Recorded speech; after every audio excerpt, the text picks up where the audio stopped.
Salut tout le monde, c'est la Kunia, j'espère que vous vous portez bien. C'est avec une immense joie que je lance cette série des tops qui, espérons, saura nous satisfaire. Une petite pensée à Jovinko quand même qui adore les tops, celle-là mon gars, elle est pour toi. Mais passons tout de suite au thème du jour. On va parler aujourd'hui des animés qui à mon sens ne sont pas assez médiatisés et qui méritent toute notre attention. C'est parti. Le générique s'il te plaît.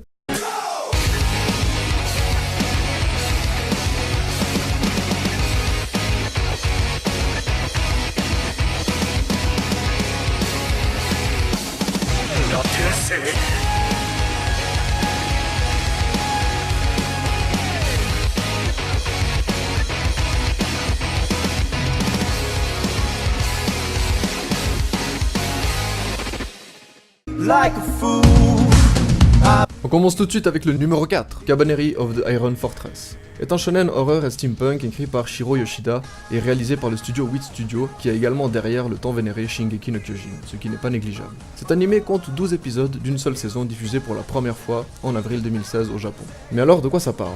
L'histoire se déroule à Inomoto, dans une époque féodale marquée par la révolution industrielle, dont bénéficient les habitants des différentes provinces qui peuvent se déplacer à l'aide de trains à vapeur. En effet, toute la région est desservie par ces voies ferrées. Mais c'est pas un peu de la M, ton anime qui parle de train. En fait, l'intrigue repose sur des créatures appelées Kabane, qui à la base étaient des hommes, mais qui, une fois transformés en zombies, s'en prennent au reste de la population encore saine. Bon là j'avoue, c'est pas l'originalité qui m'a frappé pour le coup. Mais à ce stade on comprend mieux l'utilisation principale des trains qui est d'évacuer les habitants d'une ville trop infestée pour les mettre à l'abri dans une ville voisine. Ikoma, héros de l'anime, est un jeune mécanicien qui quelques années auparavant a vu sa pauvre sœur se faire dévorer par un Kabane. Il décida donc de s'investir pour la riposte de l'humanité en mettant à profit toute son ingéniosité afin de créer une machine qui aidera les samouraïs à vaincre les Kabane. Bon jusqu'ici beaucoup de comparaisons peuvent se faire avec SNK. Et encore je ne vous ai pas tout dit afin d'éviter les spoils, mais est-ce un digne concurrent ? Je dirais que non, car c'est difficile de rivaliser avec un tel monstre qu'est Shingeki no Kyojin ou l'attaque des titans. Mais le style, le caractère design des persos résultant d'un doux mélange entre steampunk et Air Kamakura, que je trouve assez beau et réussi d'ailleurs, ainsi que des armes dont le fonctionnement s'apparente beaucoup à celle de SNK, font que cet animé sort de l'ordinaire. Les personnages sont attachants, les scènes de combat pour la plupart sont épiques et surtout, pour 12 épisodes, il en vaut la peine. Ah oui, et en bonus, l'opening n'est vraiment pas dégueu, je vous conseille vivement d'aller le regarder. En ce qui concerne les projets, apparemment il prépare une suite pour 2018, donc la suite de la saison 1, ou peut-être un film, j'en sais pas plus. Black Lagoon est un seinen de type gangster et action écrit par Rei Hiroe dont l'adaptation en animé a débuté en avril 2006 pour s'achever en juin. Je tiens à préciser que je parle ici uniquement de la première saison de 12 épisodes. Fait intéressant, l'édition manga en français ne commence qu'en 2010. C'est le célèbre studio Madhouse qui est derrière le projet. Pour info, ce même studio a réalisé Hajime no Ippo, Olive & Tom le Retour, Nana, Hunter x Hunter, Parasite, One Punch Man ou encore Death Note. Et la liste est encore longue. L'histoire se déroule donc en 1990. Rokuro Kajima est un employé japonais à qui l'entreprise dans laquelle il travaille a confié la tâche de transporter un disque contenant des données capitales. Mais c'était sans compter la bande de pirates du Black Lagoon. Benny, le jeune technicien cool et décontracté, Dutch, le boss du Black Lagoon et un des seuls qui peut canaliser Revi. Revi, crainte de tous, elle fait avec ses flingues ce que Federer fait avec une raquette. Ils finissent donc par intercepter Rokuro et le prennent en otage. L'entreprise estime la valeur du disque plus grande que la vie de son employé et décide de faire appel à des mercenaires pour détruire le dit disque. Se sentant abandonné, Rokuro décide de ne plus intégrer son poste et prend le large avec le Black Lagoon pour devenir lui aussi un pirate des temps modernes. Malgré le plus gros tournant de sa vie, Rokuro garde certaines de ses valeurs qui lui sont immuables et se trouve plusieurs fois confronté à Revi, de Two Hands dans le milieu, qui a une toute autre vision beaucoup plus rude et terre-à-terre du monde qui l'entoure. Ensuite donc les aventures du Black Lagoon qui enchaînent les missions que Balai Laka, chef de la mafia russe, leur confie et qui sont souvent loin du cadre légal. Mais passons à mon avis sur cet animé. Je mentionnerai tout d'abord un aspect oublié mais bien réel du monde bureaucratique japonais souvent rude et sans merci pour les employés de grandes firmes. Rokuro aurait pu réintégrer l'entreprise mais il s'est senti trahi et a compris que malgré un dur labeur universitaire et une montée longue et pénible dans la hiérarchie, sa vie n'était pas plus valorisée par son employeur pour autant. De plus, l'ambiance gangster sans filtre fait que cet animé est ce qu'il est, c'est-à-dire un excellent seinen où la vulgarité est utilisée à bon escient et permet de montrer la rudesse de l'époque, où certains pays se relèvent à peine d'une guerre sanglante. L'attente à la fin de chaque épisode n'est pas la même, car ici on a souvent affaire à une nouvelle mission et de nouveaux criminels.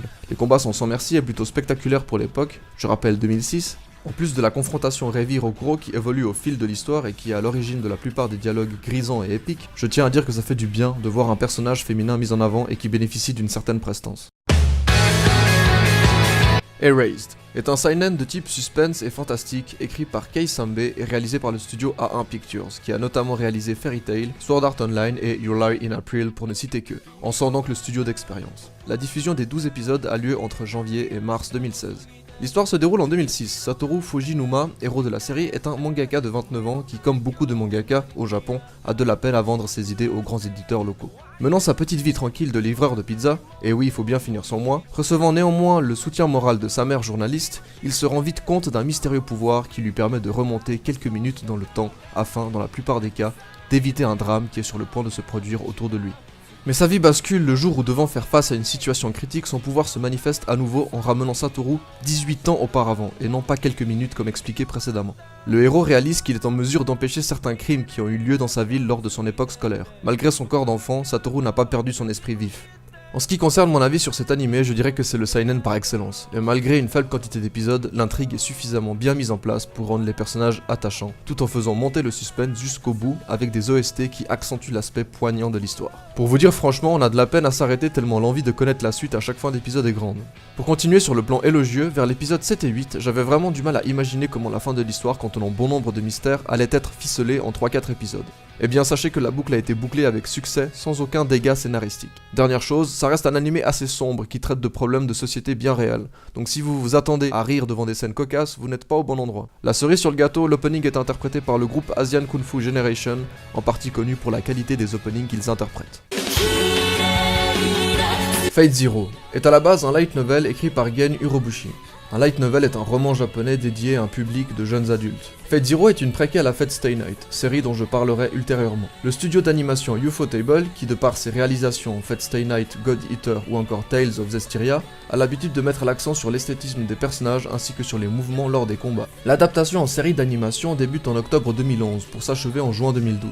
L'animé compte donc 2 saisons de 12 épisodes. En ce qui concerne le type, mes recherches ne m'ont pas donné une réponse très claire, mais je dirais que c'est un seinen avec une once de shonen. On est donc ici sur du drame, fantasy et thriller, un mélange plutôt réussi. Mais de quoi ça peut bien parler? Il y a de ça 2 siècles, 3 familles de mages, les Tosaka, Mato et les Heinsbern, ont décidé d'unir leurs forces afin d'invoquer le tant convoité Saint Graal. Oui, je vais bien évidemment parler du Saint Graal du mythe de la table ronde. Le Saint Graal permettrait donc d'exaucer le vœu de la personne qui s'en emparerait.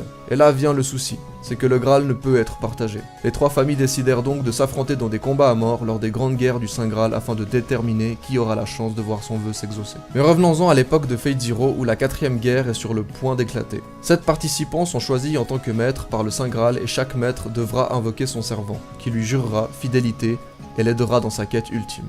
Bon, si vous avez suivi, vous aurez compris que 7 maîtres signifie la présence de 7 servants. Les servants sont des esprits héroïques invoqués pour l'occasion et peuvent incarner différents héros de légende sous une certaine classe. Par exemple Jeanne d'Arc, Alexandre le Grand ou encore Hercule. Les 7 classes de servants sont Archer, Assassin, Berserker, Caster, Lancer, Rider et Saber. Bon, ça c'est pour placer le contexte.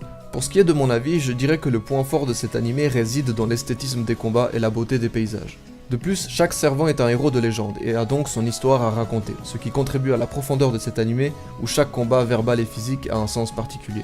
Sans parler des maîtres qui ont également une place importante dans l'intrigue. Mais les idéaux du servant et de son invocateur ne vont pas forcément dans la même direction. Certains se complémentent alors que d'autres se heurtent de plein fouet, et cet aspect est à juste titre développé tout au long de la série. Les OST sont magnifiques et contribuent à la grandeur des combats, les personnages sont classe et épiques, sans parler de 2 openings magnifiques, le deuxième fait clairement partie de mon top 5. Une dernière chose et pas des moindres, dans cet animé monstrueux, on a la présence d'un faux personnage principal. Je dis faux parce qu'on a quand même 7 participants et chacun a un temps d'écran correct, ce qui fait que le temps d'apparition n'est pas un bon indicateur pour nous signaler qui est au-dessus de la masse. Mais je tiens quand même à mentionner un des participants, Emiya Kiritsugu, qui a un vécu plus que chargé et un objectif qui frôle l'utopie. J'en dis pas plus, ça serait vous spoiler, mais c'est clairement le personnage à suivre qui mériterait lui aussi de faire partie d'un top.